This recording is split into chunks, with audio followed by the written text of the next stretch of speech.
Now, Ukraine's military says it has used US-supplied advanced weapons systems to strike more than 50 Russian military targets in recent weeks. And it credits the multiple rocket-launching trucks known as HIMARS with helping destroy ammunition depots and bridges in Russian-held territory. Ukraine reportedly now has 8 HIMARS and more are on the way. But the vehicles have also become a new target for Russian attacks. This is HIMARS, a high-mobility artillery rocket system, the crown jewel in Ukraine's growing arsenal of US-made weapons. And this is what it can do. The HIMARS can pull up in the middle of a road and fire off multiple rockets very quickly. And they're precision-guided, so they can accurately target Russian munitions, combat centres and more. The HIMARS is basically a truck carrying a pod containing 6 missiles. It can be reloaded in 3 to 5 minutes. Most artillery is mounted on slower-moving treaded vehicles or towed by trucks, but a HIMARS can get away quickly once it's fired off its payload. Or, as the military term goes, it can shoot and scoot.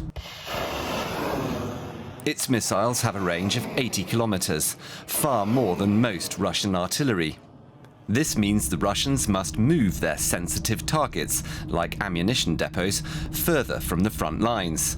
This makes it harder to supply its combat units. Analysts say this is the game-changing part of HIMARS. Ukraine says its rockets have destroyed at least 30 logistics hubs and ammunition depots. Russia says it has destroyed at least 2 of the HIMARS trucks, a claim the US denies. But Ukraine's ability to use them effectively will also mean hiding these precious systems well. Keeping them supplied with ammunition is up to the West. And we can talk now to military expert Justin Crump, who heads the risk analysis firm Civiline in the UK. Welcome to DW, Justin. We just heard there in our report that HIMARS could be game changers. More are on their way. But are a dozen HIMARS really enough to give Ukraine a military advantage? On their own, no. I mean, there are no silver bullets in warfare. But this has come closer to being a game changer than most of the things we've seen in the conflict. And so, of course, there's a natural appetite to have a lot more. But the reality with any piece of equipment is that you need to not only have the equipment, but you need to train people on it. You need to have the spares for it to keep it in operation. You need to have the ammunition supply sustained. You need to develop the tactics to use it effectively. And that's the reason that Ukraine's being trickled about 4 at a time by the US, because that's about the rate they can actually absorb them effectively into their forces. But you look at what sort of 8 in action and maybe another 8 en route to the country have achieved so far. And you can see exactly why Ukraine would like a lot more immediately if they could. But bringing those into action is a bit more challenging. So it's going to be a slow and steady build-up of these weapon systems. OK. Now, we're hearing claims and counterclaims. Kyiv says it's using the HIMARS to inflict real damage on Russian forces. Moscow claims its military is simply destroying them. What can you tell us about what's really going on the ground?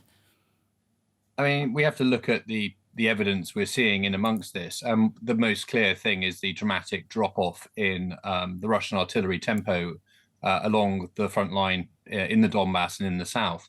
And we can extrapolate quite a lot from that based on the claims of ammunition depots destroyed by the missile systems, which, again, we've got footage of as well.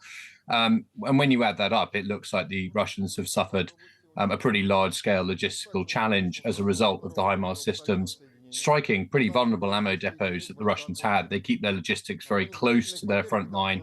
A lot of the locations of depots were known from the fighting in Ukraine since 2015.